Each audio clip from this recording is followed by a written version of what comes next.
Hello everyone and welcome to the Ableton 11 Beginner's Guide.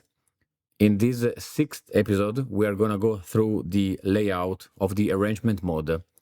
So at first sight can be quite intimidating, but there are a few things that we need to pay attention, and then we're going to through other things in the following episodes.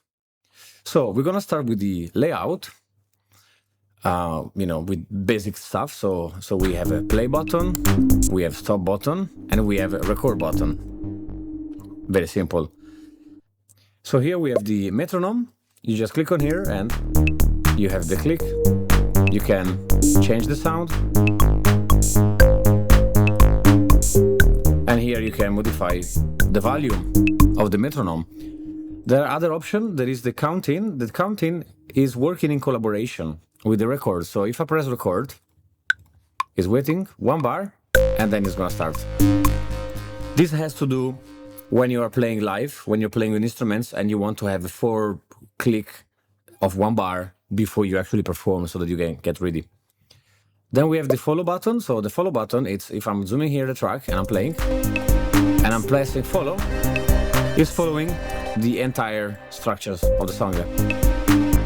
This also works inside the these little things. So if I press follow here and I play the clip, it's also following what is happening inside the clip. Then this bar here is the arrangement position. So wherever I'm clicking on the arrangement mode, you can see that the values are changing as well. So if I just move the air, so this is the position or where is our song. Then we have the MIDI arrangement overdub. What does it mean? So if this is off and I want to play some new piano stuff in here, it will overwrite.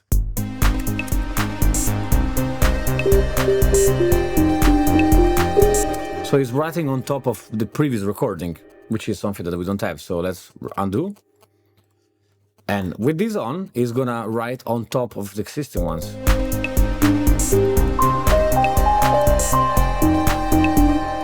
So this is the MIDI overdub. Then we have here the automation arm. When this is enabled, we can record automation. So when this is off, and I want to record an automation of this going up and down, it is not recording it. When this is on, and I do the same thing, it's recording it. Then we have the re-enable automation. So the re-enable automation works if you're changing something that has been previously recorded in automation. For example, we can see here that the volume of this bass channel has been automated here. So if I'm here and I just change this value and I put down the volume, I can see now that the volume that I just put down, it's here, it's dotted, and the automation volume is here. So this is wrong because this is not being recorded. I just moved the parameter and it's not being recorded, the information. So by clicking on this, it's going back to the previous position, which was the one that is being recorded. Because you can see it's always off. But as soon as I move something that is being automated, it's turning on, which actually is correcting me to come back to the original previous position of the recording of the automation. Then we have Capture MIDI. So Capture MIDI, it's a really, really fun and important option that was proposed in Ableton 10, I believe. So, for example, you are playing something and you're not recording, you're not playing anything, you're just... And you're like, okay, so this was very nice, but I wasn't recording. What can I do? So when you press Capture MIDI, it's basically a recording without you knowing it. Then we have the loop switch. So, for example, I want to play this part and loop it. With Command L, I will enter the loop and switch it on. So you can see here, it's going back to the loop. By pressing it off again, it's just removing it. So this is the loop bar. It's the loop bar that is moving everywhere in the song structure. You can extend it and you can put it back, and you can see as you're moving it, it's moving also those parameters here. And you can just switch on the loop. When this is off, it's obviously not working. As you can see, the bars disappear. Then we have draw mode, which we saw this on the first video. Draw mode, it's by clicking on it, you activate draw mode, so you can draw the automation, or you can just press the letter B. When you press letter B, you switch on and switch off. That's the shortcut. Then we have the computer MIDI keyboard. The computer MIDI keyboard let me activate my computer keyboard to be a normal piano keyboard. So when I press this and I arm any track that contains MIDI, I can use my computer keyboard to play the notes. And the shortcut for this is M. Then we have the key map mode switch and the MIDI map mode switch. I will dedicate a tutorial apart for those two. Then we have the CPU load meter. So, when you play your track, it's telling you how much the CPU is working on your computer, which is very useful to monitor your performance. If you have a slow computer, you can really see it. Maybe I should buy another computer. Then we have H and W. H and W is for height and width. For example, I am in this, so let's untidy purposely my here. Okay, so it's like, it's a bit of a mess. I don't know what I'm doing.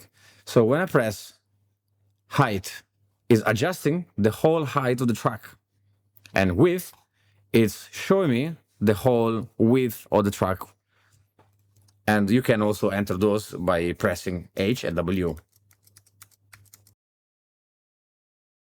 And then we have here the arrangement mode with the session view, arrangement view, session view. We saw that before on the previous. Then we have the clip view. So this is the overview of the whole song. So I can really quickly spot on the song where I am in the song. So this is the bar that is there. And I can just really jump really fast in every. So when you have a really long session, then this becomes very useful. Otherwise, you can just be here, and when you're hovering with the mouse, it becomes this magnifier's lens. You can just zoom, really tiny zoom, and really zoom out. Then we have the set locator. So very useful for when you're writing the song and you want to know what are your phrases inside your song. So here, the kick drum, it's starting.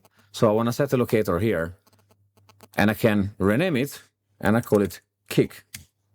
Then let's say here there is a change of the bass line and a change of the melody. I want to enter another locator, and I want to call it change of melody and bass. And then here is the outro, and I can rename it outro.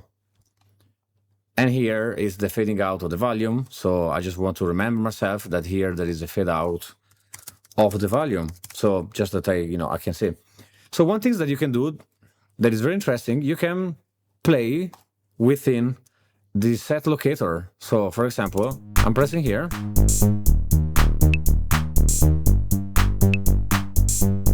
And I can go here. So I can jump within selectors in order to get myself familiarized with the song structure of the song.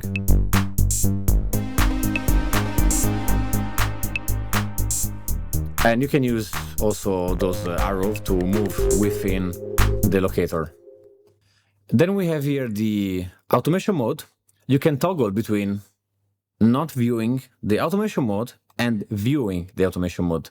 So this way, it's actually when you just want to listen to the track and you don't want to be distracted by informations on the automation.